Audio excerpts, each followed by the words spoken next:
오늘 우리는 성결하게 하시는 성령님이라고 하는 제목으로 함께 말씀을 나누어 보도록 하겠습니다. 벌써 시리즈 설교가 세 번째 시간이 되었습니다. 성결하게 하시는 성령님.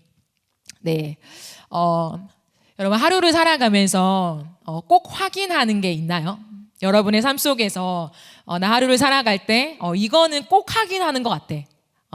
체크하는 것들이 있나요? 누군가는 하루의 시작 속에서 나의 스케줄을 확인하는 사람이 있을 것입니다. 그죠? 스케줄이 굉장히 많은 사람들, 스케줄 따라 움직이기를 또 좋아하는 사람들은 스케줄을 확인하겠죠.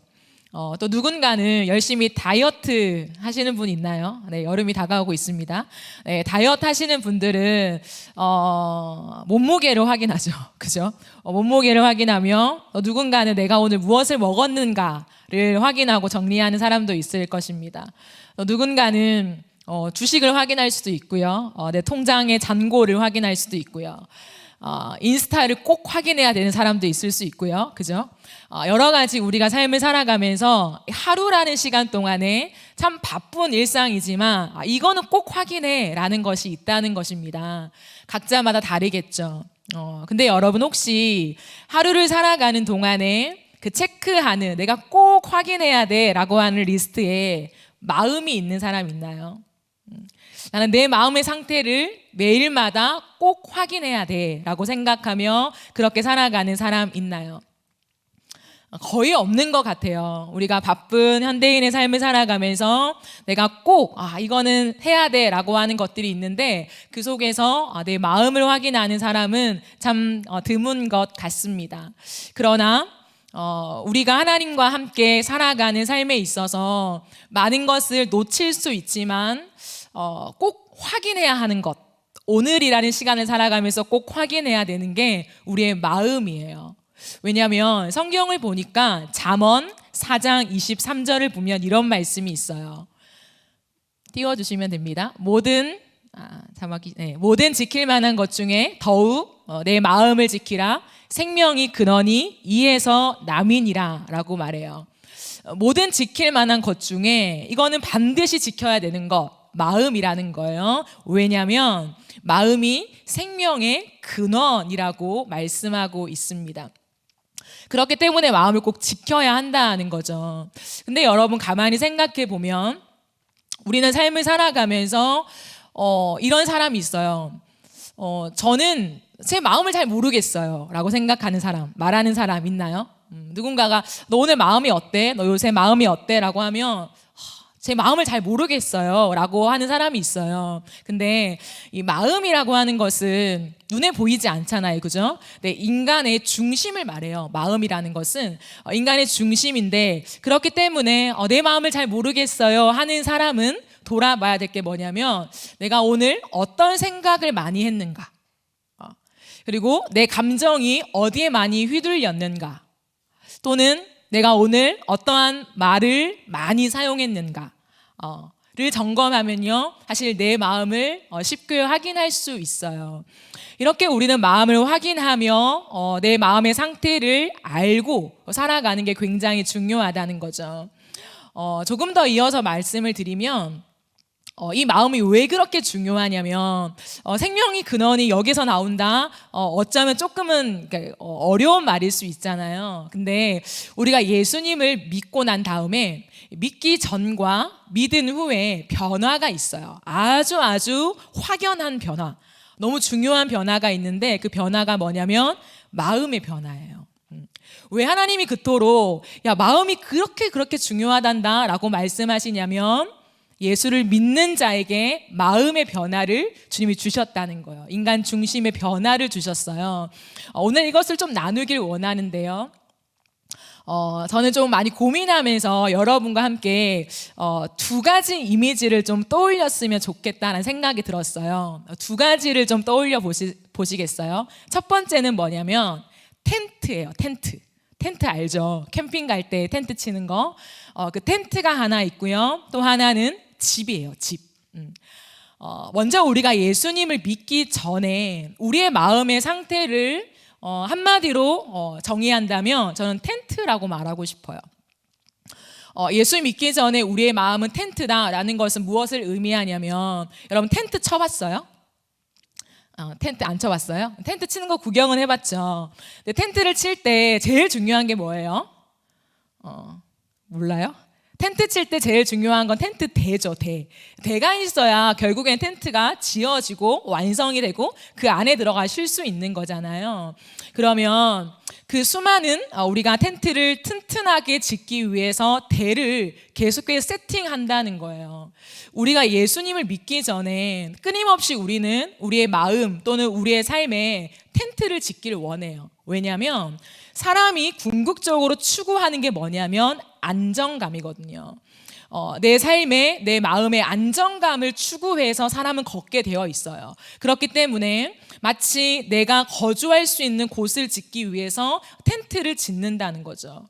그래서 우리는 그 텐트를 지으면서 누군가는 그 텐트의 대를 나의 실력으로 그 텐트의 대를 마련하는 사람이 있을 거예요.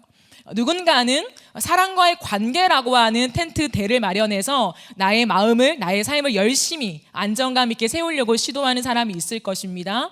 다 다르겠죠. 누군가는 돈이 될 수도 있고 여러 가지 모양으로 우리는 그 대를 만들어서 텐트를 건강하고 튼튼하고 내가 쉴 수 있는 공간으로 마련하려고 한다는 거죠. 근데 생각해 보면 우리는 그 텐트를 지었어요. 짠 하고 지었고 굉장히 만족하고 안정감을 얻어요. 근데 텐트의 문제는 뭐예요? 텐트는 영속적이지 않다는 거죠. 텐트는 외부의 환경 속에 언제든지 무너질 수 있다는 것입니다. 그렇기 때문에 인생을 걸어가면서 우리는 참 싫지만 우리의 인생에 비켜갈 수 없는 한 단어, 뭘까요? 실패라고 하는 이 단어와 함께 우리는 실패를 당면하고 그것을 경험하게 되지요. 그렇기 때문에 사람들은 또다시 그 실패를 딛고 다시 한번 내 삶을 안정적으로 세워갈 수 있는 또 다른 텐트의 대를 마련합니다. 이것이 인간의 삶에서 끝없이 시도되어지는 현상이라는 거예요. 근데 우리 안에 안정감이 영속적으로 우리에게 주어지는 것은 아니라는 것입니다. 그래서 그 텐트 대를 여러 가지로 바꿔가는 시도도 우리 안에 있을 수 있다라는 거죠. 근데 하나님의 은혜는 무엇이냐면 우리가 예수님을 믿고 난 다음에 우리 안에 무엇이 지어지냐면 집이 지어진다라는 거예요. 우리의 마음속에 하나님은 우리가 그토록 열심히 시도했던 텐트가 아니라 무너지지 않는 튼튼한 기둥을 우리의 마음속에, 우리의 삶 속에 떡하니 하나님이 세워주셨어요. 그게 뭐냐면 예수 그리스도이십니다. 예수 그리스도가 우리의 인생의 궁극적인 기둥이 되어서 이거는 흔들리지도 절대 파손되지도 않는 견고한 기둥이며 집이라는 거죠. 하나님은 그 집을 마련하시며 우리가 그 안에서 안정감, 흔들리지 않는 안정감, 빼앗기지 않는 안정감을 누리며 살아가기를 원하신다는 거예요. 그렇기 때문에 사실 이 텐트와 저는 집을 비유하면서 여러분들과 함께 이제 나누기를 원하는 것은 텐트를 우리가 짓고 살아갈 때는 수없이 대를 만든다고 말씀을 드렸잖아요. 근데 참 안타깝게도 그 대는 어디를 향하냐면 죄로 향할 때가 참 많아요. 끝없이 우리의 삶 속에서 나는 열심히 내 삶을 위해서 지어져 갔을 뿐이지만 그 결과는 뭐냐면 죄로 향할 수밖에 없는 우리의 비참함에 놓일 수밖에 없다라는 거예요. 왜냐하면 텐트를 짓고 대를 만드는 것은 누가 하는 일입니까? 내가 하는 일이죠. 내가 텐트를 짓기 위해서 이거는 내 삶을 지탱할 수 있는 대야라고 설정하는 것을 누가 설정합니까? 내가 설정하죠. 내 삶에 사람이 나를 지탱할 수 있어, 돈이 지탱할 수 있어, 아니야 나에게는 실력이야, 인정받는 거야, 아니면 소비야, 여러 가지 대가 있는데 그것은 내가 설정한다는 거예요. 그렇기 때문에 죄를 한마디로 정의한다면 무엇이라 말할 수 있냐면 내 힘으로 내 삶을 세워가려고 하는 것이에요. 내 힘으로 나를 세워가려고 하는 시도라는 거죠. 그렇기 때문에 우리가 짓는 텐트와 우리가 향하는 그 죄가 결국에는 하나님과 전혀 다른 방향으로 갈 수밖에 없다는 것입니다. 근데 우리 안에 하나님이 지어 놓으신 집을 관찰해 보면 그 집의 기둥은 누구라고 했습니까? 예수라고 했죠. 그러면 우리가 지금까지 확인해 본 바 죄인된 우리 안에 예수님이 기둥으로 장착될 수 있었던 원인은 누구 때문입니까? 하나님 때문이죠. 오롯이 하나님의 은혜라고 우리는 말할 것입니다. 그렇기 때문에 하나님의 지어진 집 안에 살아가는 사람들은요, 어떤 힘으로 살아가냐면 내 힘이 아니라 예수를 의지하며 예수님으로 나를 세워가는 사람이 된다라는 거예요. 그렇기 때문에 사실 바울은 성경을 쓰면서 굉장히 좀 심오하고 어려운 말을 참 많이 써요. 근데 그 당시는 우리랑 다르기 때문에 유대인들을 대상으로 편지와 또 얘기들을 하는 경우가 종종 있었어요. 그렇기 때문에 바울은 이렇게 텐트를 짓고 살아가는 우리의 많은 시도를 한 단어로 표현해요. 그게 뭐냐면 율법이라고 해요. 바울은 특별히 로마서 말씀을 얘기할 때 율법과 하나님의 의라는 것을 계속 대조하거든요. 율법은 뭐냐면 오늘 계속 한마디로 정의하는데요, 율법은 한마디로 내 힘으로 하는 거예요. 율법을 지키면 의를 얻게 된다라는 거예요. 그렇기 때문에 내 힘으로 열심히 법을 지키면서 나는 의로운 사람, 나는 하나님 앞에 인정받는 사람이라고 하는 그 기록을 남기는 거예요. 근데 바울이 계속해서 강조하고 있는 율법이 아니라 우리는 하나님의 의 안에 있다라는 건 뭐냐면 우리의 어떠함이 아니라 하나님의 은혜 아래 우리가 거하면서 그 집 안에 계속적으로 거주할 수 있다라는 것을 말하고 있어요. 그것을 사실은 오늘 우리가 살펴본 고린도전서 6장 11절 말씀을 한 번 더 살펴보면 너희 중에 이와 같은 자들이 있더니라고 하죠. 이것은 앞 구절을 보면 많은 죄의 목록을 말하고 있어요. 많은 죄의 목록들을 너희가 행하고 있지만 but, NIV는 but이라고 말하고 있어요. 이게 원어와 더 가까운 표현이에요. 근데 주 예수 그리스도의 이름과 우리 하나님의 성령 안에서 씻음과 거룩함과 의롭다 하심을 받았느니라 라고 말해요. 그렇기 때문에 우리는 이전과 전혀 다른 삶으로 그어지게 되는데 예수 그리스도 이름과 성령 안에서 주어지는 은혜가 뭐냐면 예전에 열심히 내가 텐트를 지으며 살았던 내 삶의 안정감과 내 안에 건강한 내 삶을 만들어내기 위한 내 모든 시도들, 그것이 어디를 향했다고요? 죄로 향했다고요. 근데 성령께서 그 모든 것을 씻어주셨다라고 말해요. 그래서 거룩함과 나에게 의로움으로 다시금 내 안에 하나님의 집을 지어줬다는 그런 표현입니다. 또 한 가지만 살펴보면 로마서 6장 11절 말씀을 보면요, 바울이 이런 말을 해요. 이와 같이 너희도 너희 자신을 죄에 대하여는 죽은 자요 그리스도 예수 안에서 하나님께 대하여는 살아있는 자로 여길지어다 라는 말을 해요. 그러면서 조금 뒤에 보면 율법과 의를 말하거든요. 이것을 조금 쉽게 말하면 제가 지금까지 설명한 것을 토대로 죄에 대하여 죽었다라고 하는 것은 이제는 내 힘과 나의 어떤 것을 의지하여 살아가지 않고 그 텐트의 삶을 끝내고 이제는 하나님에 대하여 살아있는 자로, 하나님이 나에게 집을 지어주신 그 은혜 안에 내가 살아간다라는 것을 사실은 바울은 말하고 있다라는 거죠. 그러므로 성경이 우리에게 말해주는 건 무엇이냐면 우리의 마음에 반드시 기억해야 되는 게 있어요.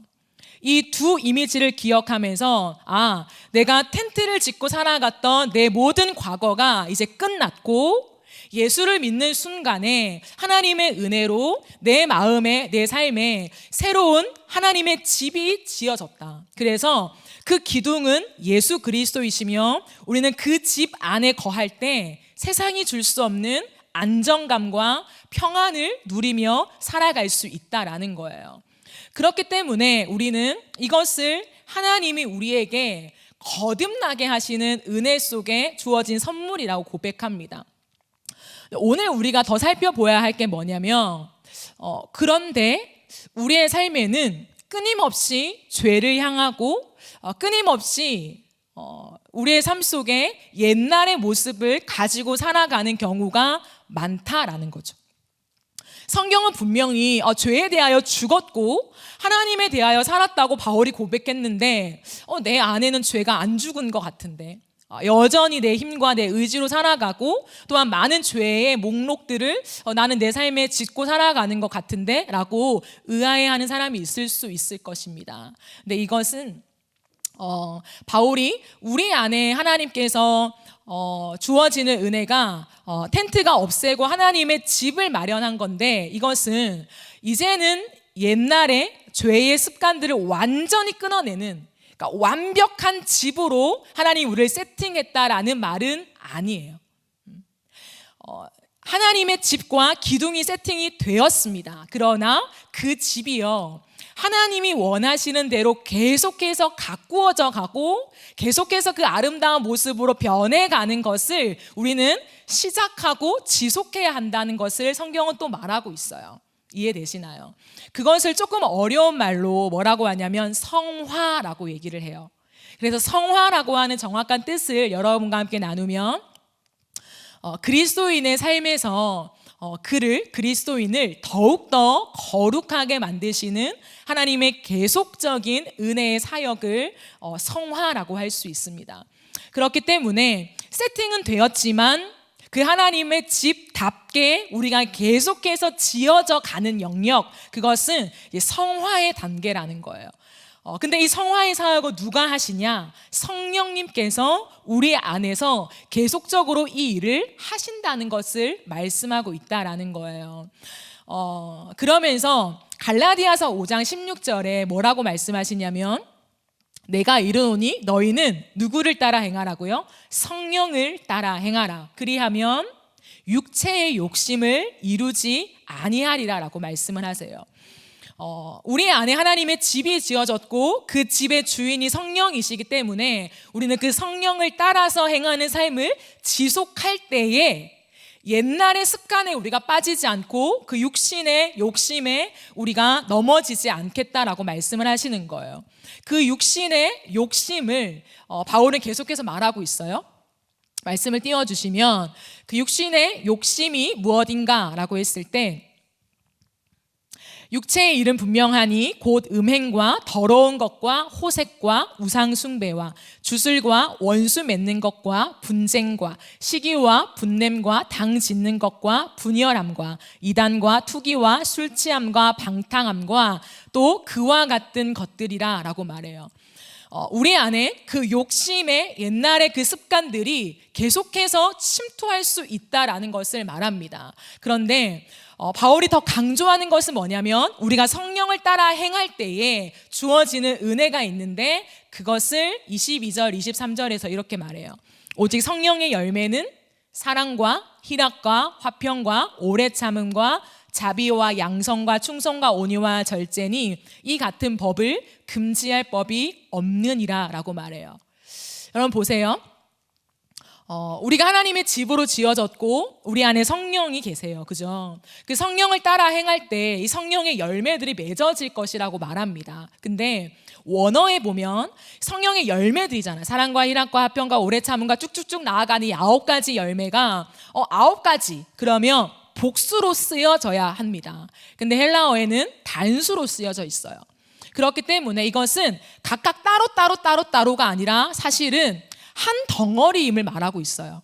그것은 뭐냐면 이 모든 성령의 열매는 한마디로 예수님의 성품이라는 것을 말하고 있어요. 따로 각자 이렇게 분리된 것이 아니라 이 9가지 성품은 그리스도의 성품 안에서 뻗어나오는 것들이라는 것을 말한다는 거죠. 그러면 조금 정리를 해보면, 예수를 우리가 믿고 우리 안에 새로운 집이 지어졌어요. 그죠? 그러면 텐트가 아니라 집이 지어졌는데 그 집 안에서 우리는 계속적으로 그 집을 가꾸며 살아가야 해요. 하나님이 원하시는 집을 가꾸며 살아가야 합니다. 그런데 누구를 따라갈 때에 그 아름다운 집의 모습이 이루어지냐면 내 안에 거하시는 성령을 따라 행할 때에 내 집다운 모습으로 바뀌어져 간다는 거예요.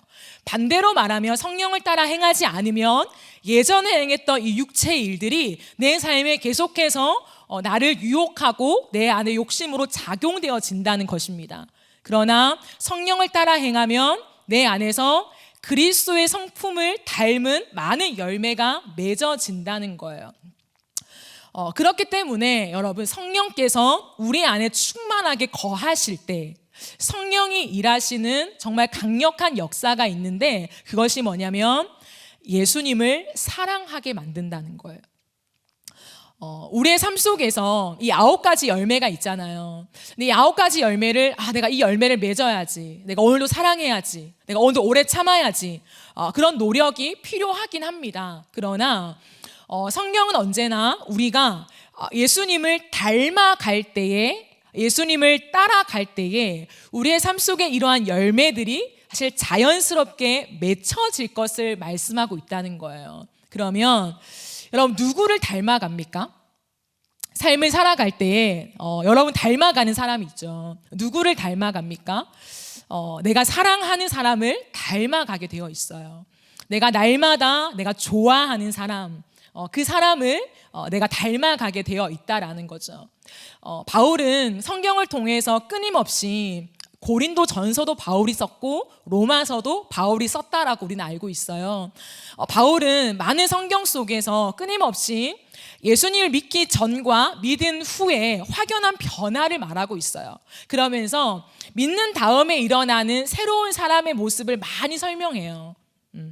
근데 우리는 잘못 이해하면 내가 예수님을 믿고 변화됐으니까 이렇게 바뀌어진 삶을 내가 열심히 살아내야 되는구나 라고 생각할 수 있어요.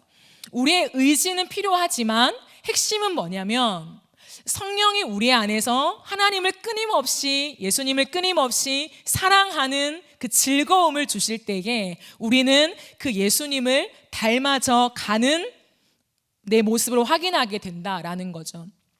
그렇기 때문에 오늘도 우리가 함께 부른 그 십자가에서라는 찬양의 가사 속에 우리를 신부로 바꾸셨다라고 하는 가사가 있잖아요. 성경은 하나님과 우리의 관계, 정확하게 말하면 우리 안에 오신 그 예수님과 우리와의 관계를 뭐라고 표현하냐면 신랑과 신부의 관계로 표현해요. 결혼의 관계로 표현한다라는 거죠. 물론 이 자리에는 결혼한 사람이 없죠. 그렇기 때문에 우리 장로님 계시지만 이렇게 와닿지 않을 수 있어요. 근데 생각해 보세요.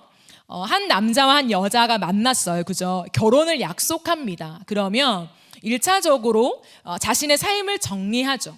그죠? 혹시라도 이렇게 얽혀있는 조금 애매한 남녀 관계가 있다면 철저하게 정리를 합니다. 그리고 남자와 여자가 함께 바라보면서 우리 둘만 사랑할 것을 약속해요. 그리고 법적으로 우리는 둘만 서로 사랑할 것입니다 라는 언약을 맺습니다. 그잖아요. 그런데 삶을 살아가면서 계속되어져 가는 정리가 필요하다는 거예요.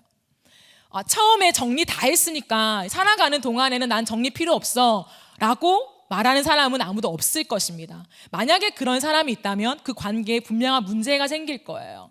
사람의 관계는 내가 너와 이제 당신만 사랑하겠습니다라고 하는 고백과 언약이 필요합니다. 그게 시작이죠. 그런데 그 시작과 함께 결혼을 해나가다 보면은 결혼 생활 안에서 상대가 싫어하는 것들을 또 정리하고, 때론 다투더라도 또다시 서로의 마음을 확인하면서 그 상대가 원하지 않는 것들을 잘라내는 그런 과정이 필요한 것이에요. 그러면서 서로가 서로를 닮아가고 서로가 서로를 사랑해가면서 어우러져가는 아름다운 부부의 모습을 갖추어져 가는 것입니다. 주님은 그 비유를 똑같이 우리와 예수님의 관계에 적용시키고 있다라는 거예요. 우리가 예수님을 믿을 때, 저 예수님을 나의 구주로 믿습니다 라고 할 때 그 첫 단계에 우리는 다른 모든 우상들 하나님 내려놓겠습니다. 다른 모든 내가 주인 삼았던 것들 내려놓겠습니다. 저 이제부터 예수님만 사랑할 거예요 라는 고백을 우리는 합니다. 그죠? 그 고백과 함께 우리는 하나님의 은혜로 거듭났어요. 근데 그 고백을 했다고 해서 이제 계속해서 우리는 예수님만 사랑하고 예수님만 바라보느냐, 그게 아니라는 거예요. 때로는 또 우리는 예수님이 좋아하는 것이 아니라 예수님이 싫어하는 행동을 할 수가 있어요. 예수님이 기뻐하시는 것보다 기뻐하지 않는 일을 할 수가 있다라는 거예요. 그때는 또다시 우리가 예수님 앞에 나아가서 예수님의 마음을 확인하고 예수님이 싫어하는 것들을 정리하고 내 삶을 정돈시키면서 예수님이 원하시는 대로 맞춰가는 매일매일의 이 연습과 과정이 필요하다라는 거예요. 그런데 아마 여기까지의 이야기는 모두가 이해할 수 있는 가장 쉬운 이야기일 것입니다. 근데 문제는 뭐냐면 우리의 매일의 삶 속에 정말 제가 말한 대로 살아가는 사람은 너무 적다는 거예요. 어떤 이벤트는 있을 수 있죠. 그러나 제가 뭐라고 말씀드렸습니까? 매일매일. 왜냐하면 부부라는 것은, 결혼이라는 것은 이벤트가 아니에요. 어떠한 특수한 상황은 있을 수 있겠지만 대부분의 결혼 생활과 부부의 관계는 매일매일 마주하는 관계입니다. 매일매일 마주하는 나와 당신이 서로의 마음을 확인하지 않고 1년이 지나서 서로의 마음을 확인한다? 그건 관계가 정상적이지 않은 거죠. 매일매일 때론 다투더라도 자신의 마음속에 나는 이게 싫어, 나는 이게 좋아, 오늘은 이렇게 해서 굉장히 감동적이었어 라고 하는 마음을 상대에게 확인시키면서 함께 살아가는 것이라는 거죠. 이것은 비단 사랑과의 관계가 아니라 예수님과 우리의 관계도 마찬가지라는 것을 말하고 있다는 거예요. 근데 예수님 보이지 않잖아요. 그렇기 때문에 우리 안에 있는 성령께서 우리의 마음을 비추어 주셔서 계속해서 이거는 하나님이 싫어하는 거야, 이거는 주님이 좋아하시는 일이야, 이것은 오늘도 하나님과의 즐거운 일이었어 라고 하는 가르침과 인도하심을 통해서 우리는 그것을 확인해 갈 수 있다라는 거예요. 이해되시죠? 그렇기 때문에 여러분 생각해 보세요. 여러분의 지금 예수님과의 관계가 즐겁습니까? 예수님과 함께 우리는 살아간다라는 표현을 쓰잖아요. 난 예수님을 믿고 주님과 함께 동행합니다라고 해요. 오늘 찬양의 가사들이 참 감사하게도 기쁜 거예요. 내가 주님과 동행하기 기쁘다. 주의 음성을 내가 들으니 사랑한단 말, 그 기쁨을 노래했어요. 그죠? 근데 그 가사 말고 여러분의 마음속에 예수님과 함께함이 지금 즐겁습니까? 우리가 예수님을 닮아가고 예수님과 함께 그 많은 열매들을 맺으면서 내 안에 건강하고 튼튼한 집을 계속해서 가꾸어 가기 위해서 가장 중요한 게 뭐냐면 내 안에 함께 살고 계시는 예수님과 내가 살아가는 것이 즐겁냐는 거예요. 주님이 비유했기 때문에 제가 계속 이 비유를 이어가겠습니다. 한 사람과 한 사람이 만나서 사랑하는 부부의 관계 속에서요, 해야 되는 의무가 참 많아요. 예전에 만났던 사람들도 끊어야 되고, 좋아하는 친구와의 만남도 때로는 미뤄야 되고, 모든 우선순위가 내 배우자에 향해 있잖아요. 그죠? 그런데 그것이 의무와 책임으로 내 안에 세팅이 되어버리면요, 지옥이죠.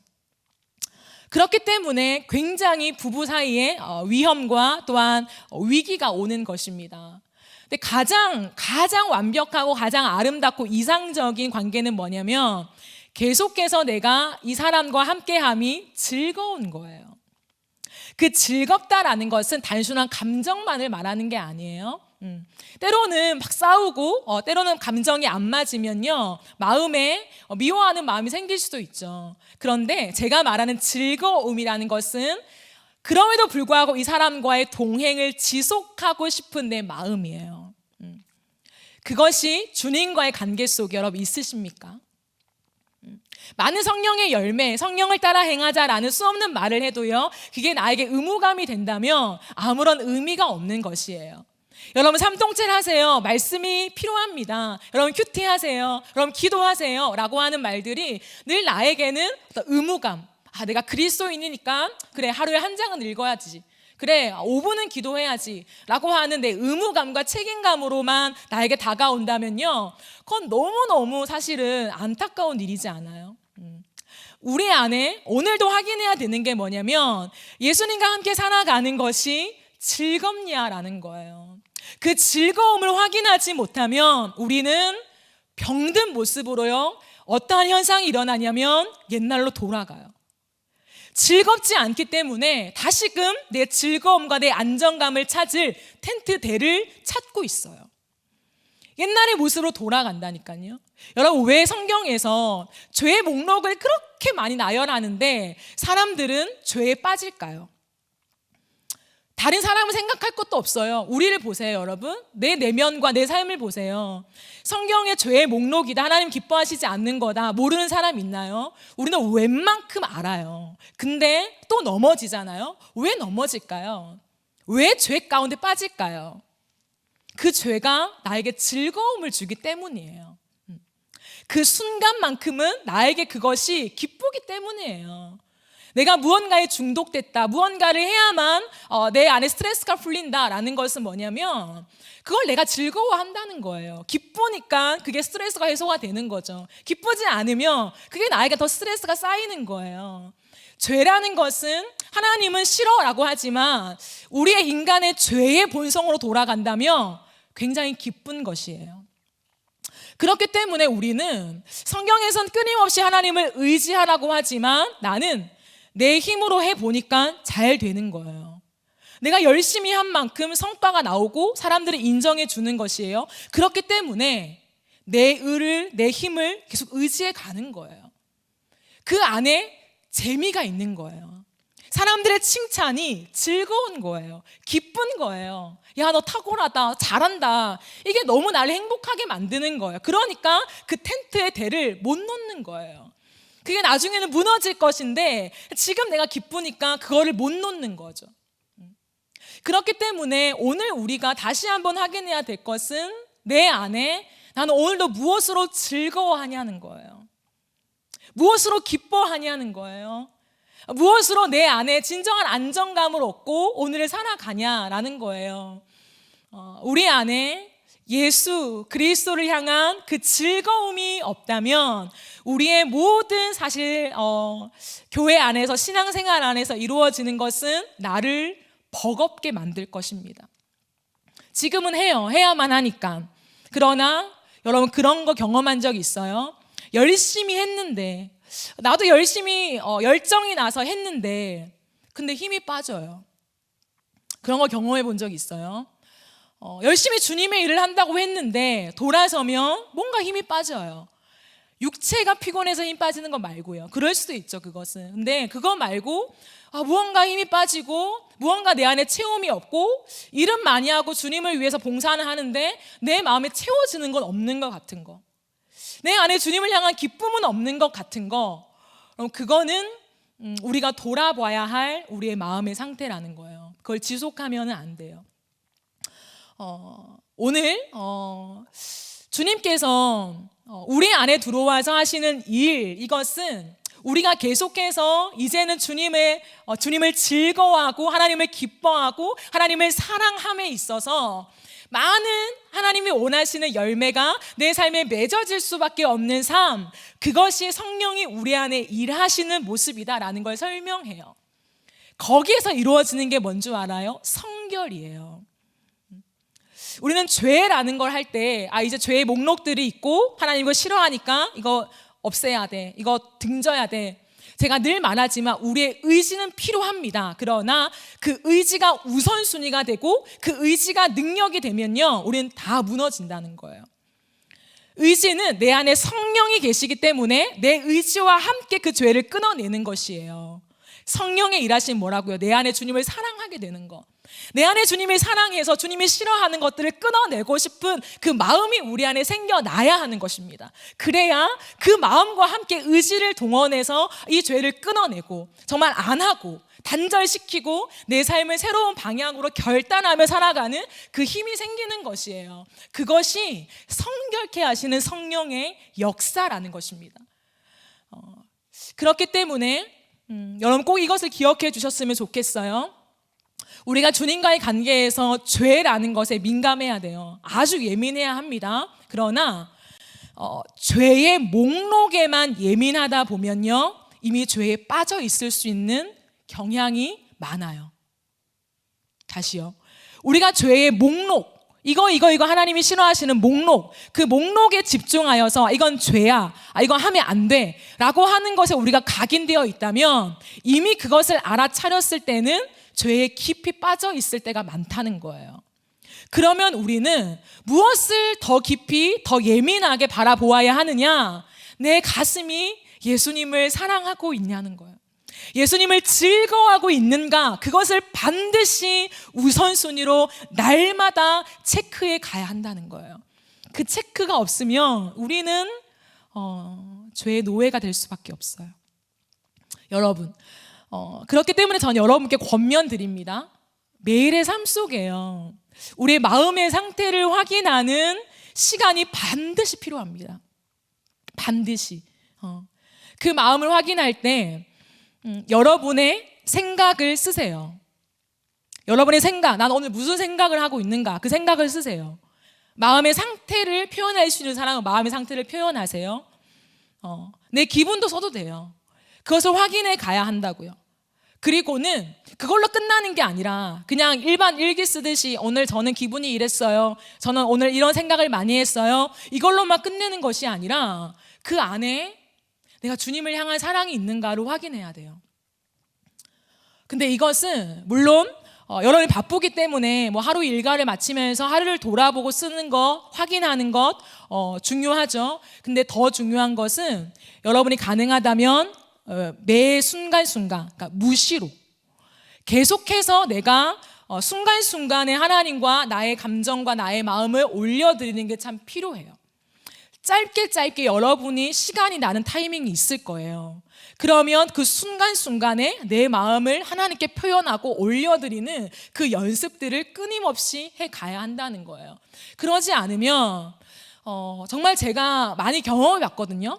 그러니까 저는 제가 많이 넘어졌지만 참 싫어하지만 반복하는 게 뭐냐면 저도 사람인지라 형식적이게 돼요. 그러니까 큐티를 하고 말씀을 읽고 이렇게 살아가잖아요. 근데 뭔가 하루를 마치고 내가 예를 들어 10시부터 10시 10분까지 나는 이것을 할 거야 라고 한다면 그걸 하지 말라는 게 아니에요. 근데 그거에 집중을 한다면 나도 모르게 형식적이게 돼요. 결국에는 그 시간에 매이고 그 시간에 이거 했어, 그 시간에 반드시 해야 돼. 우리가 조금 더 성숙으로 나아간다면 초보의 단계에는 반드시 시간을 정해야 됩니다. 근데 내가 조금 더 성숙하고 싶다, 하나님과 조금 더 동행하고 싶다 하는 사람은 무시로 해야 돼요. 그것을 연습해 봐야 돼요.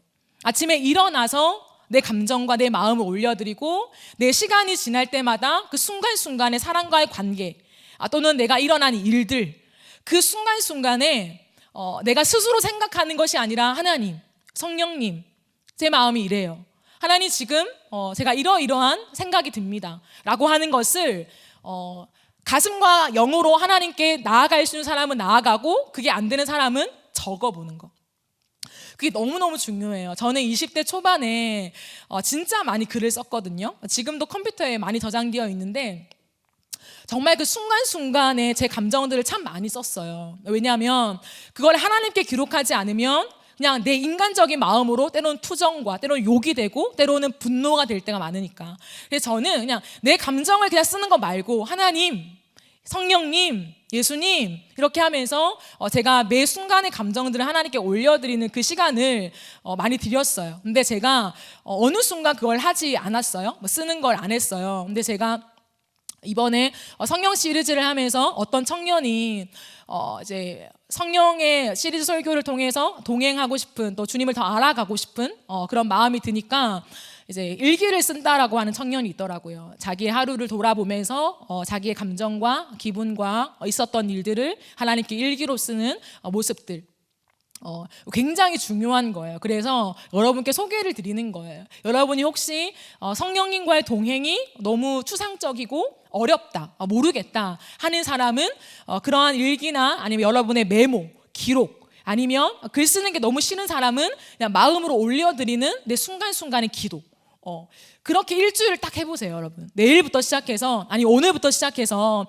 여러분이 일주일을 딱 해보면서 계속해서 그 하나님과 동행하는 연습들을 해나가면 더욱더 그 보이지 않는 주님을 보는 것과 같은 동행을 느낄 수 있지 않나 생각합니다.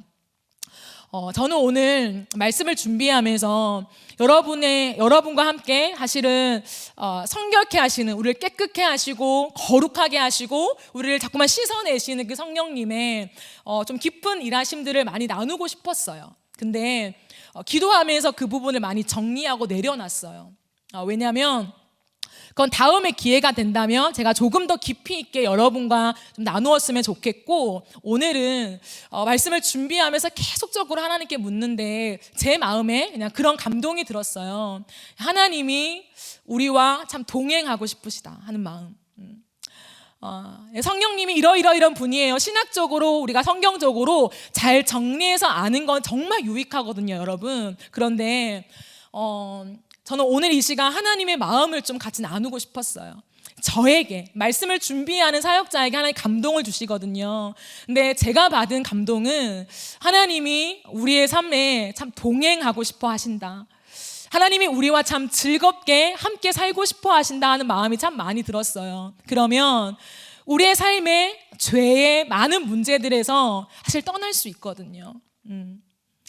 내가 정말 좋고 내가 정말 사랑하면요, 그 사람이 싫어하는 거 안 하고 싶어져요. 그잖아요. 여러분, 이런 건 다 동의하지 않아요, 그죠? 근데 그 사랑이 조금 식어들면요, 내가 하고 싶은 게 더 생각나요.